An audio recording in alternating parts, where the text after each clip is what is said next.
Hi everyone, welcome back to another weekend reflection video. Today I've got another quote, arguably from one of the most famous pieces of literature that came out of the 20th century, and that's from the Gulag Archipelago, written by Aleksandr Solzhenitsyn.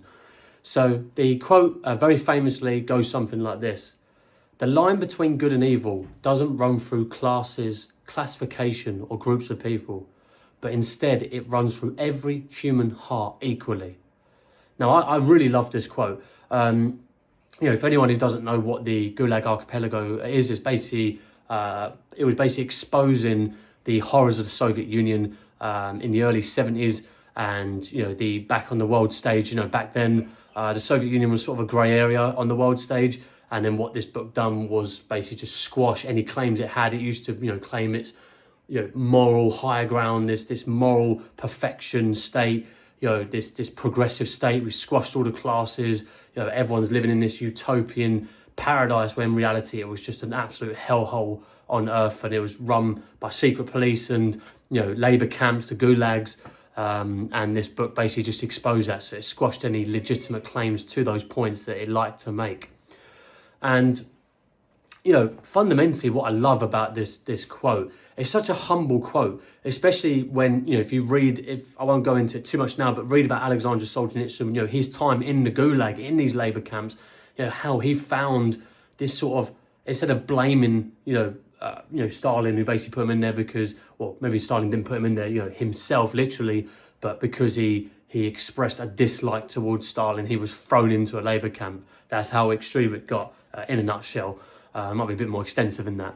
And instead of sitting there blaming, which he might have a right to, just disliking someone and getting thrown into a horror camp basically is a bit wild. But instead he went down this sort of like personal journey growth and started looking at his life and how he got to this point. How did I get to this point? And his moral courage for coming up with his ideas, and then obviously getting the book released, especially to the US, was paramount in shining light to what was actually happening in the Soviet Union. But the one thing in this modern day that I love about this quote is that it's so related to everyone. Now, I know a lot of people, especially on the political side, but maybe in the general side, is that we look at our neighbours, we look at classes, we look at different things as groups, basically tribes that we've been put into. I see so many times on the news and social media and other places that the rich are the ultimate evil, the reason why there's suffering in the world. It wouldn't surprise me if they believe there's a reason why there's earthquakes and there's tsunamis and all this other stuff is because of these rich people, the people that have loads of resources, power, all this other stuff. And don't get me wrong, there's probably definitely people out there with immense wealth and power that influence politicians that we know, obviously we know that to be true, big corporations, X, Y, and Z. However, the fundamental though is that when people hear that, they then wrap them in the same ribbon as evil. They're all evil. Now, I've met people who are very, very, very well off, but probably even for certain people are very rich.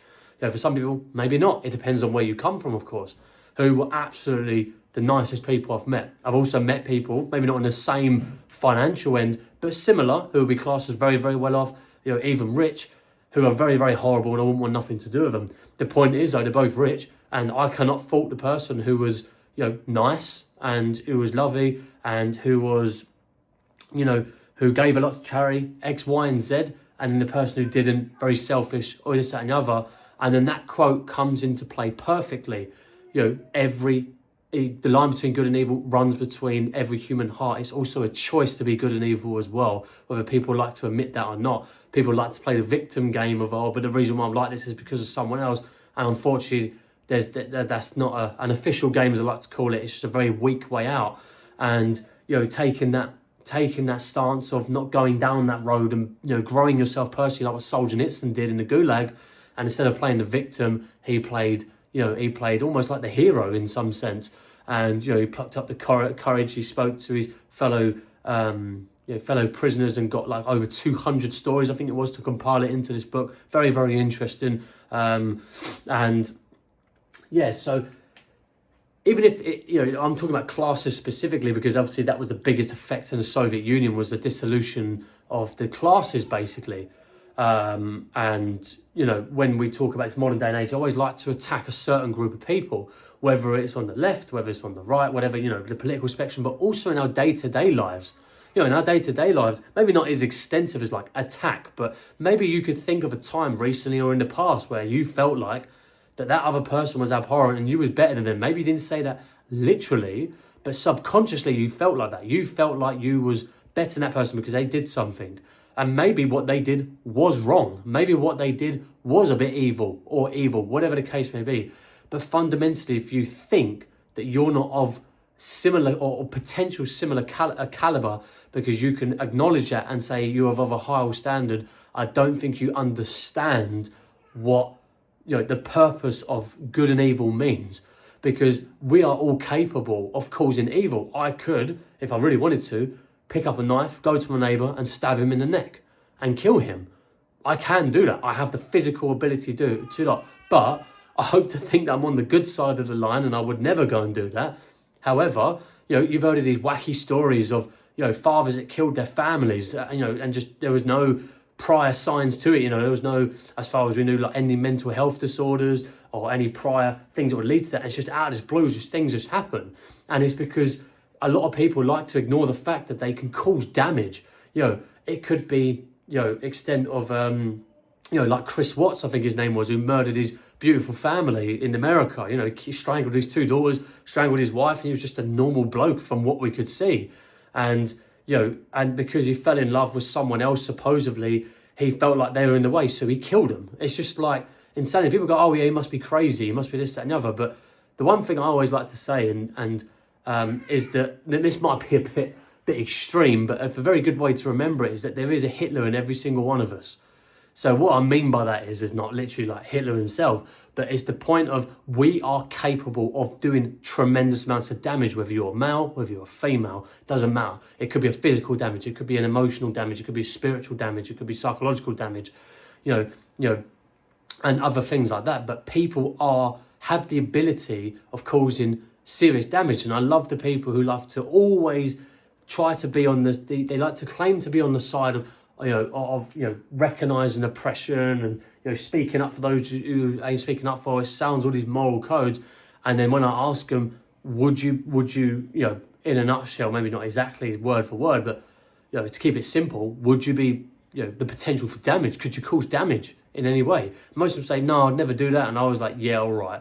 Like, there is a high percentage, and most of those people actually tend to be very aggressive as well, as I found. That's my own personal opinion on it. So the people who understand, it's like, when I held my daughter for the first time, I understood the reason why I treat her like glass is because maybe sometimes I don't know my own strength, and it's just being aware of things like that.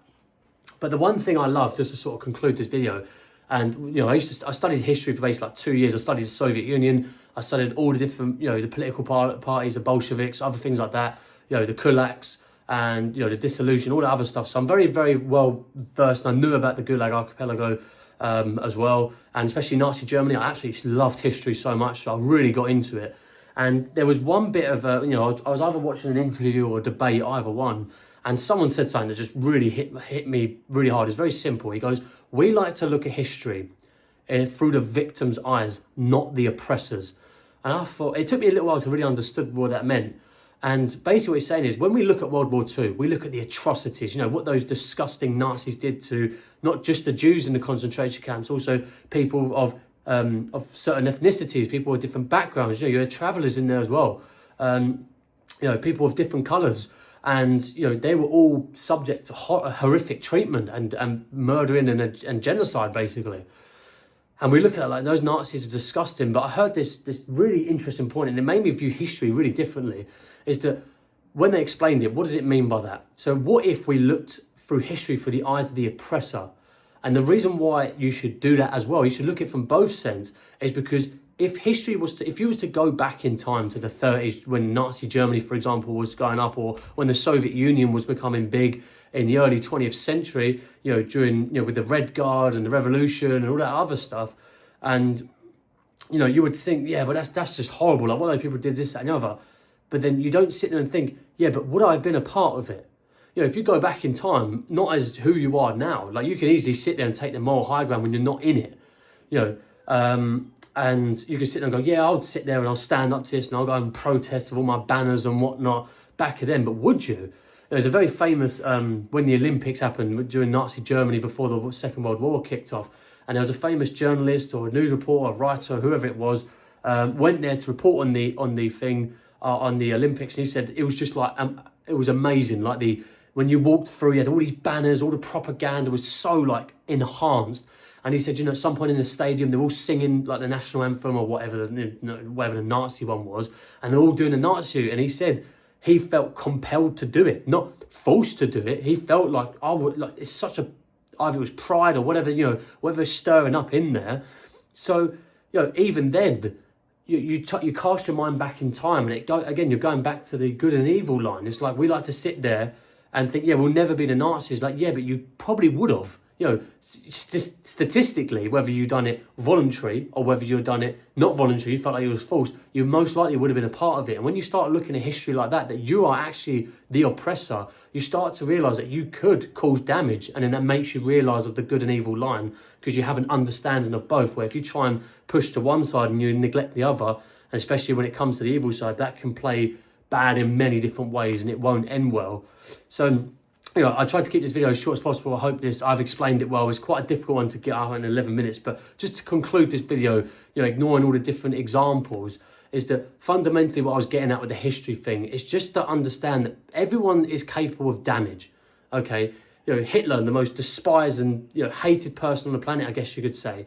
If you look at him as a child, if you went back then, you probably would have never guessed that he was going to be like that, most likely, okay? There might have been signs, but to the extent he went to, and it's the point that, like I said, about the Chris Watts thing, you are capable of damage. And what this does is it humbles you to understand that, okay, I need to understand when to control how I feel. If I'm being aggressive, this, that, and the other. And that's the whole point of it. The line between good and evil doesn't run through classification, doesn't run through groups of people, and especially doesn't run through classes, because there is evil in every class. I've met many working class people, middle class people as well, that are really, really horrible individuals whom done abhorrent things, just like people of upper classes as well. The point is, everyone has 2 arms, 2 legs, a beating heart, and that is what creates the line between good and evil. And I absolutely love that quote so much. So I hope you guys have enjoyed this video. I hope you've taken something away from it, and I will see you in the next video, whenever that is. Take care.